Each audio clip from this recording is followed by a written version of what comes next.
Selamat siang, yang saya hormati Bapak Ibu Panitia dan Asesor Sertifikasi Dosen tahun 2021.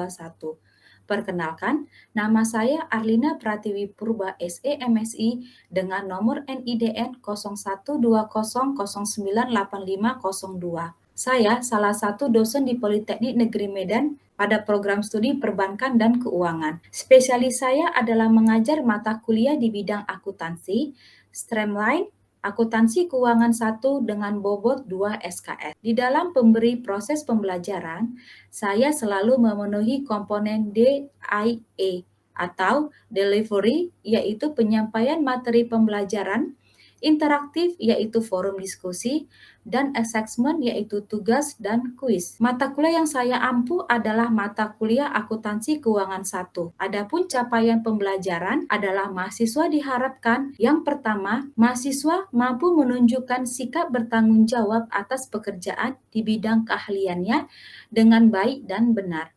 Yang kedua, mahasiswa diharapkan mampu menginternalisasi prinsip-prinsip etika bisnis dan profesi akuntan.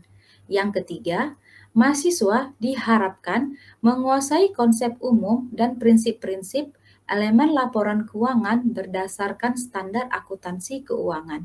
Dan yang keempat, mahasiswa diharapkan mampu mengevaluasi kesesuaian penyajian akun-akun dalam laporan keuangan yang menjadi tanggung jawabnya sesuai dengan standar yang telah ditentukan. Baiklah, saya akan menjelaskan deskripsi mata kuliah saya selama 1 semester. Deskripsi mata kuliah akuntansi keuangan 1 terdiri dari persediaan barang dagang atau merchandise inventory, aktiva aktif, properti investasi, aktiva tak berwujud, serta hutang jangka pendek. Perkuliahan dilakukan selama 16 minggu, termasuk ujian tengah semester dan ujian akhir semester. Materi yang dibahas selama 1 semester dibuat dalam buku ajar dan buku referensi lainnya yang berisikan adalah persediaan barang dagang, membahas materi mengenai definisi, klasifikasi, dan pengukuran persediaan, kemudian sistem pencatatan persediaan, penilaian lower cost or market, pencatatan penurunan nilai persediaan, penilaian persediaan metode laba kotor, dan penilaian persediaan metode harga eceran. Kemudian, aktiva tetap. Aktiva tetap membahas mengenai materi konsep dasar aktiva tetap, depresiasi dan metode depresiasi, perolehan, pelepasan, serta penilaian kembali atau revaluasi aktiva tetap. Kemudian, properti investasi. Properti investasi membahas mengenai definisi dan klasifikasi properti investasi, pengukuran serta penghentian pengakuan properti investasi. Kemudian, aktiva tetap tak berwujud. Aktiva tetap tak berwujud membahas mengenai materi. Selanjutnya, aktiva tetap tak berwujud.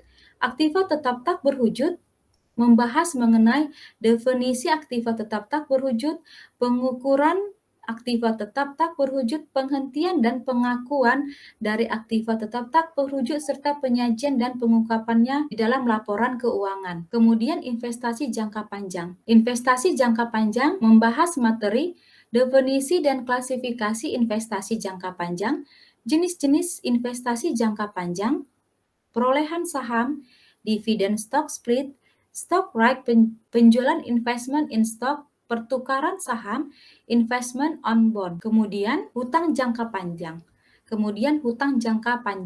Hutang jangka panjang membahas mengenai hutang jangka pendek. Hutang jangka pendek membahas mengenai hutang operasi, provisi dan kontingensi, serta penyajian dan pengungkapannya. Di awal perkuliahan, saya memberikan RPS serta menjelaskan komponen-komponennya. Diharapkan mahasiswa dapat mempersiapkan sedini mungkin apa yang akan dibahas pada setiap pertemuan dan mahasiswa mengetahui teknik penilaian. Berikut adalah RPS mata kuliah akuntansi keuangan 1. Berikut ini adalah RPS atau rencana pembelajaran semester untuk mata kuliah akuntansi keuangan 1 dengan bobot 2 SKS. Dalam RPS ini disajikan materi pembelajaran mulai dari minggu pertama sampai dengan minggu ke Kemudian saya akan membahas mengenai model pembelajaran. Model pembelajaran masa pandemi COVID-19 ini menggunakan platform Sipadi atau sistem pengajaran digital yang difasilitasi oleh Politeknik Negeri Medan, serta WA Grup Kelas. Sipadi berisikan kehadiran mahasiswa, forum diskusi, kuis, dan penugasan, serta dapat menginput bahan materi melalui file, URL, dan Google Drive, sehingga dalam proses pembelajaran terjadi interaksi aktif antara dosen dan mahasiswa, aktif menggunakan komunikasi dua arah. Dalam penggunaan Sipadi boleh menggunakan ceramah, diskusi, dan tanya jawab secara aktif. Untuk lebih mengefektifkan proses pembelajaran, digunakan WA Grup Kelas sebagai tambahan media pembelajaran yang sudah ditentukan di luar jadwal perkuliahan, sehingga penyampaian materi yang kurang dipahami mahasiswa boleh ditanyakan di dalam WA Grup Kelas. Demikian juga hal-hal lain yang menyangkut proses pembelajaran diskusi dalam WA Grup. Didiskusikan dalam WA Grup Kelas. Kemudian saya akan menjelaskan mengenai berikut adalah Sipadi. Baiklah, di sini ditampilkan Sipadi atau sistem pembelajaran digital. Mahasiswa serta dosen memiliki Sipadi secara individu yang berisikan nama dari mahasiswa atau dari dosen. Di sini terlihat absensi di setiap pertemuan, kemudian RPS, kemudian adalah Google Meet. Google Meet ini merupakan perkuliahan daring yang dilakukan oleh dosen. Selanjutnya, saya akan membahas mengenai instrumen penilaian. Instrumen penilaian terdiri dari komponen classwork, formatif dan kuis, ujian tengah semester, dan ujian akhir semester. Classwork bobotnya adalah 15%. Classwork ini terdiri dari kehadiran dan partisipasi mahasiswa selama perkuliahan. Di setiap akhir perkuliahan, saya melaksanakan penguatan materi dengan memberikan review untuk semua mahasiswa. Setiap mahasiswa yang dapat menjawab dengan benar, saya memberikan nilai plus pada penilaian classwork. Latihan, kuis, dan ujian atau formatif bobotnya adalah 35%, yang mana pelaksanaan formatif dilakukan sesuai dengan yang tertera di dalam RPS. Ujian tengah semester atau UTS berbobot 20%, di mana pelaksanaan ujian tengah semester terjadwal sesuai dengan kalender akademik. Selanjutnya, ujian akhir semester atau UAS berbobot 30%. Pelaksanaan UAS terjadwal sesuai dengan kalender akademik. Jadi, nilai akhir dari setiap mahasiswa adalah nilai akumulatif dari awal perkuliahan sampai dengan ujian akhir semester dengan formula atau dengan nilai akhir adalah 15% classwork ditambah 35% formatif atau kuis ditambah 20% ujian tengah semester ditambah 30% ujian akhir semester. Semua penilaian dilakukan secara objektif dan fair sehingga mahasiswa memperoleh nilai sesuai dengan kemampuannya masing-masing. Selanjutnya, saya memberikan cuplikan pengajaran pada mata kuliah akuntansi keuangan secara online dengan menggunakan Google Meet di dalam aplikasi Sipadi.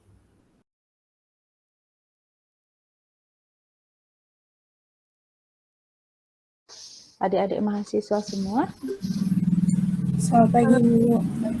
Pagi, Bu. Oke, dengar suara saya dengan jelas? Dengar, Bu.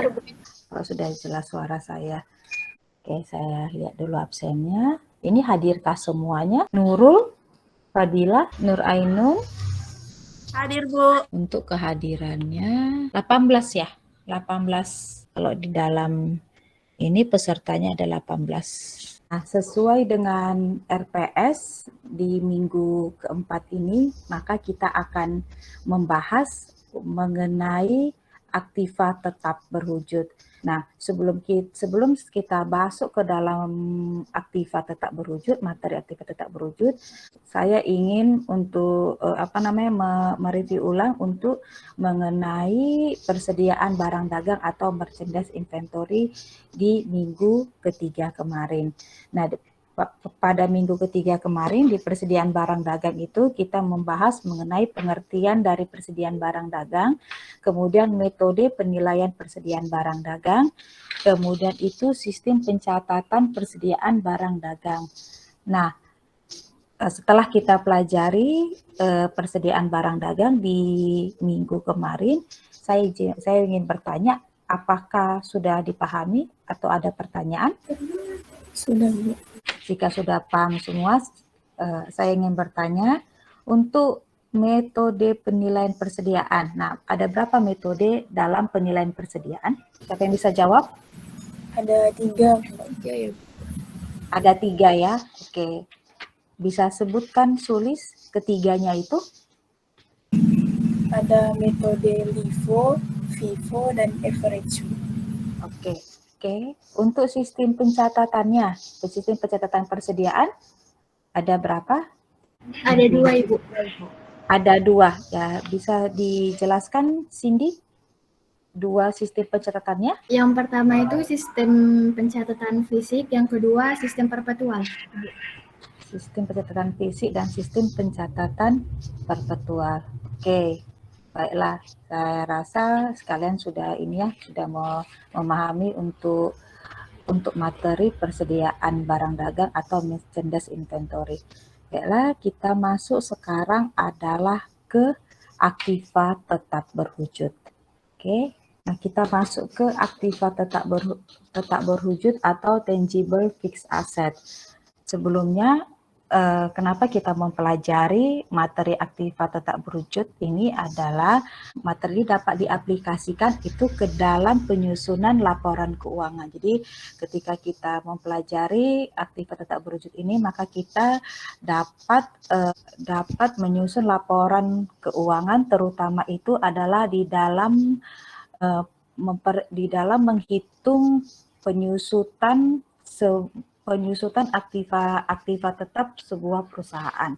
Jadi di dalam pokok pembahasan kita itu adalah masing-masing saling berkaitan.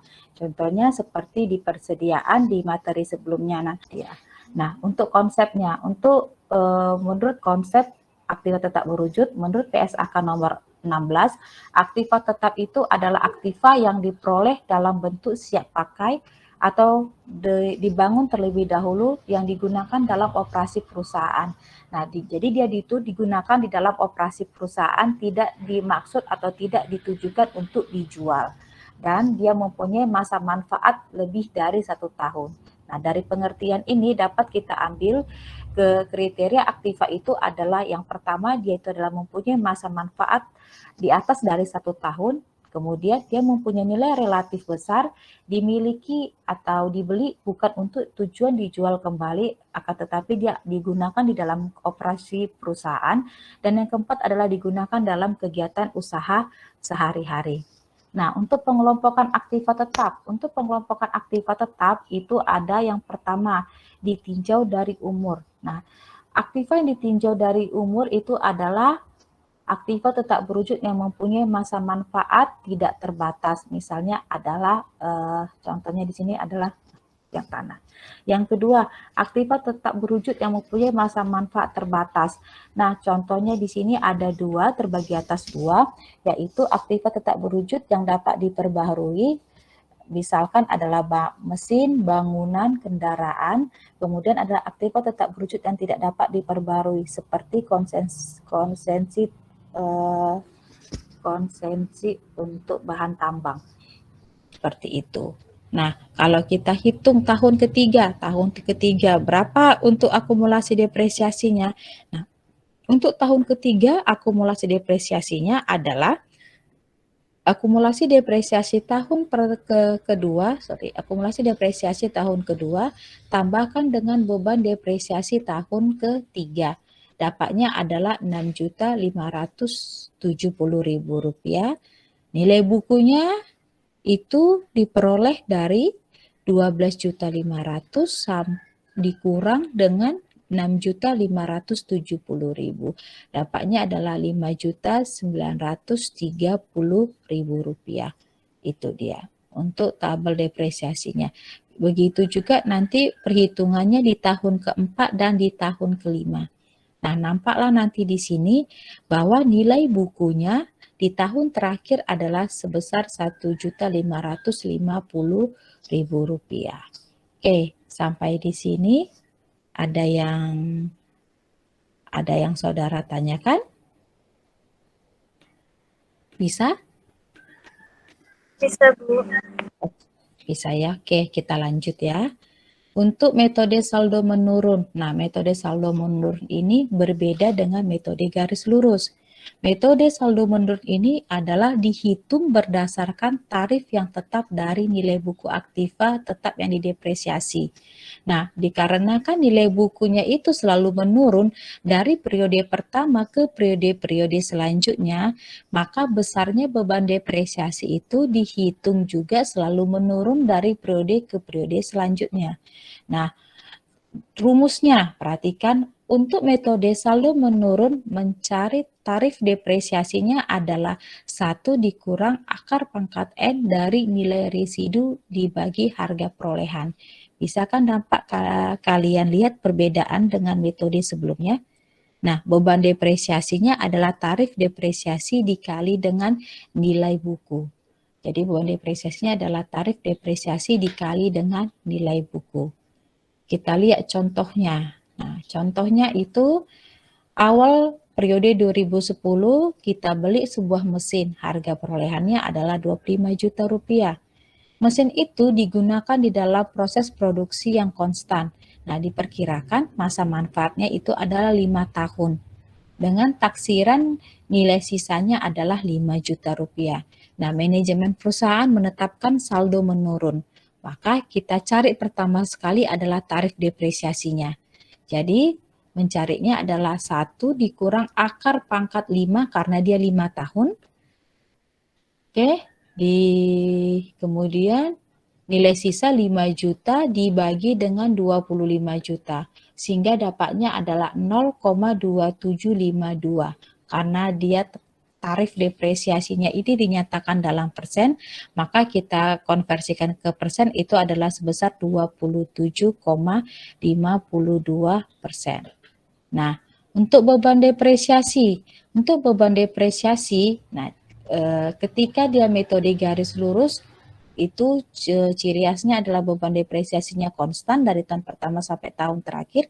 Sedangkan untuk metode saldo menurun itu beban depresiasinya itu harus kita hitung. Jadi rumusnya adalah tarif depresiasi 27,52% dikali dengan 25 juta itu karena di awal itu sebesar harga perolehannya. Dapatnya adalah 6.880.000 rupiah. Nah, untuk beban depresiasi tahun kedua itu adalah tarif depresiasi dikali dengan nilai buku. Nilai buku yang mana? Nilai buku tahun pertama. Jadi ini dikali dengan nilai buku tahun pertama, maka dapatnya adalah 4.986.624. Nah, tahun ketiga, maka mencarinya adalah 27,52% dikali nilai buku tahun kedua. Nah, jika kita lihat di dalam tabel, nah nyatakan seperti ini. Jadi harga perolehan, beban depresiasi, akumulasi depresiasi, dan nilai buku. Nah, diperhatikan. Jadi untuk mencari akumulasi depresiasi sama ya, metode apapun dia sama. Akumulasi depresiasi tahun pertama itu akan menjadi beban depresiasi di tahun pertama. Kebalik ya. Beban depresiasi tahun pertama itu menjadi akumulasi depresiasi di tahun pertama. Nilai bukunya yaitu harga perolehan dikurangi dengan akumulasi depresiasi. Nah, nilai buku di tahun pertama itulah kita bawa atau kita hitung itu untuk mencari untuk mencari beban depresiasi di tahun kedua dia. Oke, nah kemudian untuk tahun ketiga, begitu juga untuk tahun ketiga mencari akumulasi depresiasinya di tahun ketiga itu adalah kita dapat dari yang tarif depresiasi dikali dengan nilai buku tahun kedua atau tahun sebelumnya. Nah, di sini nanti kita lihat. Nah, di metode ini untuk penyusutannya di tahun terakhir itu adalah kita lakukan penyesuaian sehingga nanti untuk mendapatkan nilai bukunya adalah sebesar 5 juta rupiah. Ya. Oke, sampai sini ada yang mau ditanya? Bisa? Bisa, Bu. Oke. Nah, itu apabila dia penyusutannya atau depresiasinya itu adalah di awal periode. Nah, bagaimana jika dia penyusutannya itu diperoleh pada awal April? Nah, apabila dia diperoleh pada awal April, kita ingat aja beban depresiasi itu adalah dalam 1 tahun. Jadi kalau dia di awal April 2011, maka dia setahunnya adalah 1 April 2011 sampai 1 April 2012.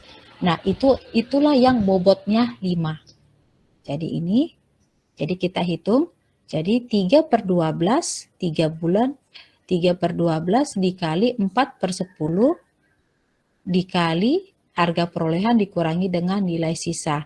Nah, lihat tadi 4 tahun, maka mencarinya JAT-nya adalah 4 dikali 5 ya, dibagi 2. Ya kan rumusnya? Nah, dapatnya berapa? Dapatnya adalah 10. Nah, jadi untuk tahun 2012, 3/12 dikali 4/10 dikali 14.500 kurang 2.500, dapatnya adalah 1.200.000 rupiah. Ini dia. Kemudian masih di tahun 2012 itu adalah 9/12 dikali 3/10 dikali 14.500 kurang 2.500, itu dapatnya 2.700.000 rupiah, sehingga ditotalkan adalah 3.900.000 rupiah. Nah, ini dia perhitungannya. Oke.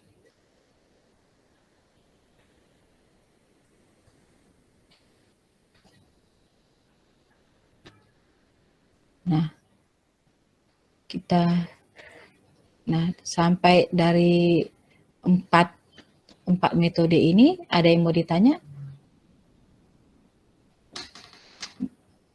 Sampai metode ini ada yang mau ditanya? Bu mau nanya. Nah, ya. Yang untuk jumlah angka tahun ini, Bu, yang kalau misalnya tadi di awal April gitu, Bu, nggak sesuai sama yang tahunnya, itu tadi Bu caranya gimana ya, Bu? Itu tadi kan ada 2. Ada 2 perhitungan. Nah, yang di kedua tadi, Bu, yang 9/12 itu dari mana ya, Bu? Oke, coba lihat ya. Nah, itu tadi dia depresi, dia itu dimulai dari awal April ya kan? Iya. Nah, jadi awal April. Oke, 1 April sampai 31 Desember itu berapa? Berapa bulan?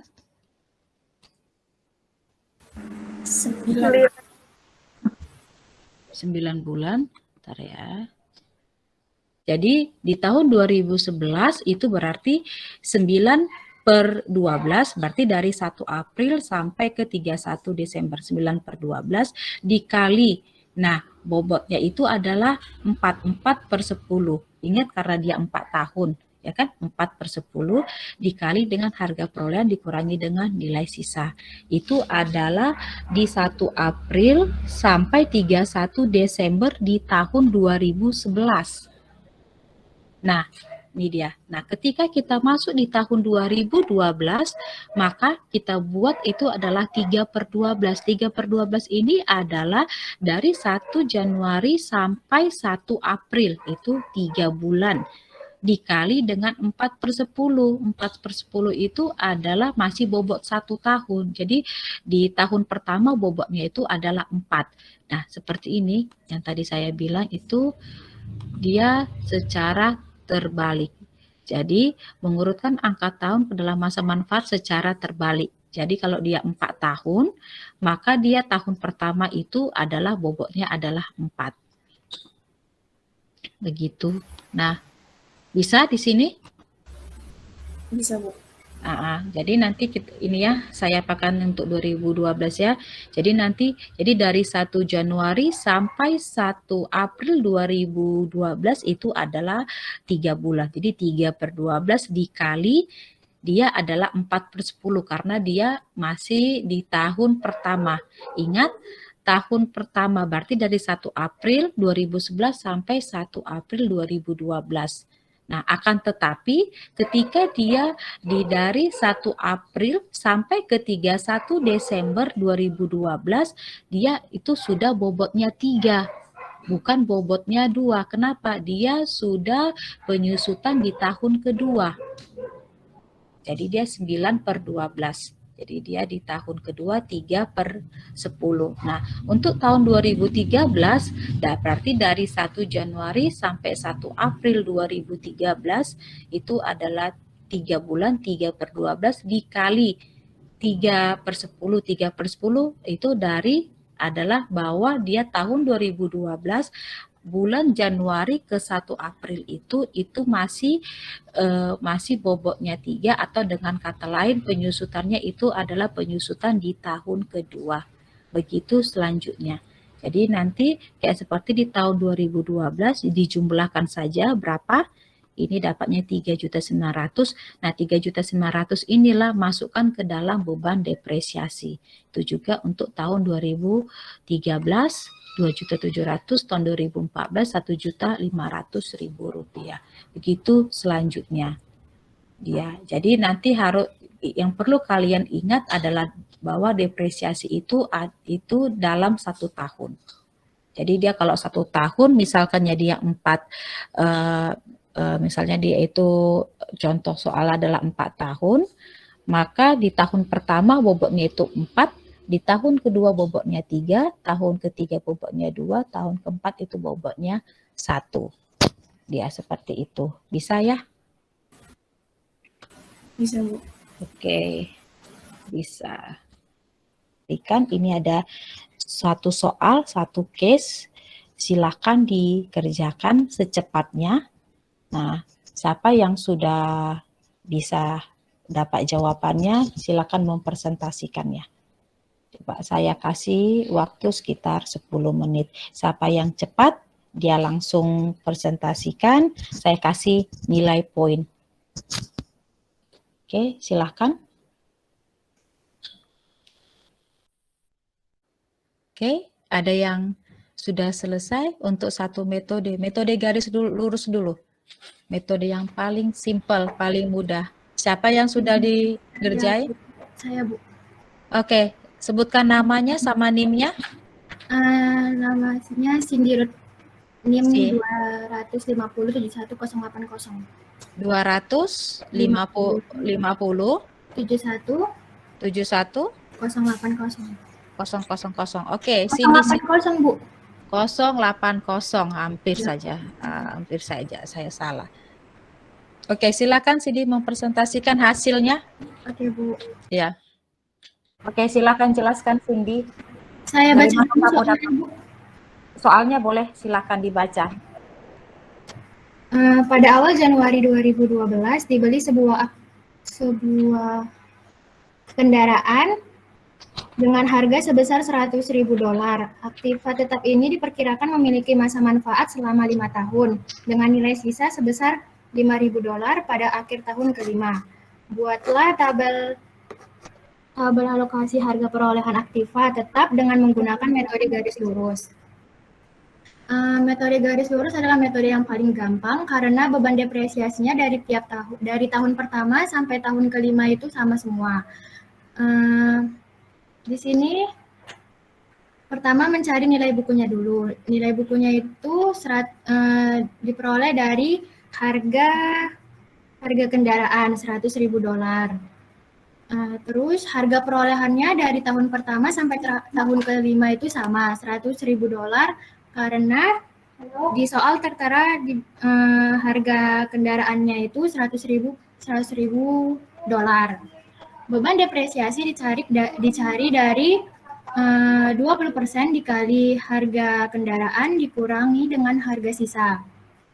20% itu didapat dari 100% dibagi 5. 5-nya itu masa manfaatnya, karena di soal dibilang masa manfaatnya selama 5 tahun. Jadi 100% dibagi 5, hasilnya 20%. Dikali $100.000 dikurang $5.000 menjadi $19.000. Jadi beban depresiasinya dari tahun pertama sampai tahun kelima itu $19.000. Akumulasi depresiasinya tahun pertama itu sama dengan beban depresiasi tahun pertama, yaitu $19.000. Akumulasi depresiasi tahun kedua itu dicari dari akumulasi depresiasi tahun pertama ditambah dengan beban depresiasi tahun kedua menjadi $38.000. Selanjutnya tahun ketiga akumulasi depresiasinya itu hasilnya didapat dari akumulasi depresiasi tahun kedua ditambah beban depresiasi tahun ketiga menjadi $57.000. Selanjutnya untuk mencari akumulasi depresiasi tahun keempat, hasilnya dicari dari akumulasi depresiasi tahun ketiga ditambah dengan beban depresiasi tahun keempat menjadi $76.000. Akumulasi depresiasi tahun kelima itu dicari dari akumulasi depresiasi tahun keempat ditambah dengan akumulasi depresiasi tahun kelima menjadi $95.000. Nilai buku didapat dari harga perolehan dikurang akumulasi depresiasi. Nilai buku tahun pertama itu harga perolehan tahun pertama dikurang dengan akumulasi depresiasi tahun pertama menjadi $81.000. Begitu juga dengan nilai buku yang kedua. Harga perolehan tahun kedua dikurang dengan akumulasi depresiasi tahun kedua menjadi $62.000. Begitu juga dengan nilai buku tahun ketiga. Harga perolehan tahun ketiga dikurangi dengan akumulasi depresiasi tahun ketiga menjadi $43.000. Begitu juga dengan nilai buku tahun keempat. Harga perolehan tahun keempat dikurang dengan akumulasi depresiasi tahun keempat menjadi $24.000. Dan terakhir nilai buku pada tahun kelima itu diambil dari harga perolehan tahun kelima dikurang dengan akumulasi depresiasi tahun kelima menjadi $5.000. Sekian, Bu. Oke, iya, benar. Oke, yang lainnya bagaimana? Ada yang mau menanggapin jawaban dari Cindy? Oke, tidak ada ya. Benar ya jawaban Cindy ya. Jumlah angka tahun. Ayo Bu, Markus. Oh, Markus ya. Oke, Markus. Nama lengkap? Markus Oasis Pardosi, Bu. Oke. NIM?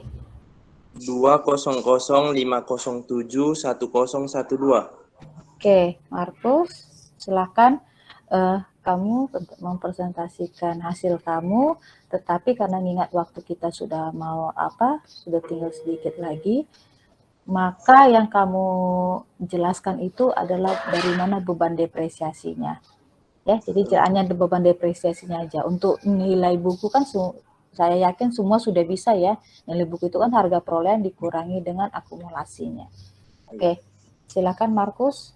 Oke, beban yang pertama itu beban depresiasinya karena untuk aktiva tetap berwujudnya kita tahu selama 5 tahun, yaitu jadi 5/15, yaitu beban depresiasinya 5/15 dikali harga kendaraan yaitu 100.000 dikurang 5.000 sebagai nilai sisanya.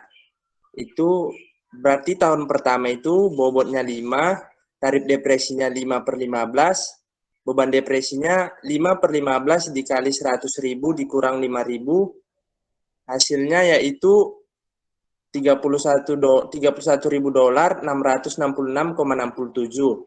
Untuk tahun keduanya yaitu bobotnya 4, tarif depresiasinya 4/15, lalu beban depresiasinya 4/15 dikali 100.000 dikurang 5.000 dan hasilnya yaitu $25.000 $333,33. Yang tahun ketiga, bobot ketiga, tarif depresiasi 3/15, beban depresiasi sama dengan 3/15 dikali $1.000 dikurang $5.000 sama dengan $19.000. Bobotnya 2, tarif depresiasi 2/15, lalu beban depresiasi sama dengan 2/15 dikali $100.000 dikurang $5.000, hasilnya yaitu $12.000 $666,67. Yang tahun kelima yaitu bobotnya 1, tarif depresiasinya 1/15, beban depresiasinya yaitu 1/15 dikali $100.000 dikurang $5.000, hasilnya yaitu $6.000 $333,33. Terima kasih, Bu.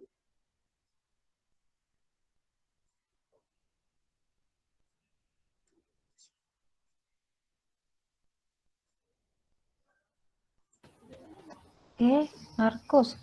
Untuk tahun kedua ini coba kamu lihat, ini beban depresiasinya $19 atau $19.000? Itu nolnya, Bu. Nolnya kurang. Kurang ya? Di Excelnya saya buat $19.000, tapi terotomatis jadi $19, Bu, gitu, Bu. Jadi $19.000 yang benar ya, bukan $19 ya? Oke, karena dia berbeda dengan ini ya, kolom ini. Ya, Bu. Oke. Baiklah.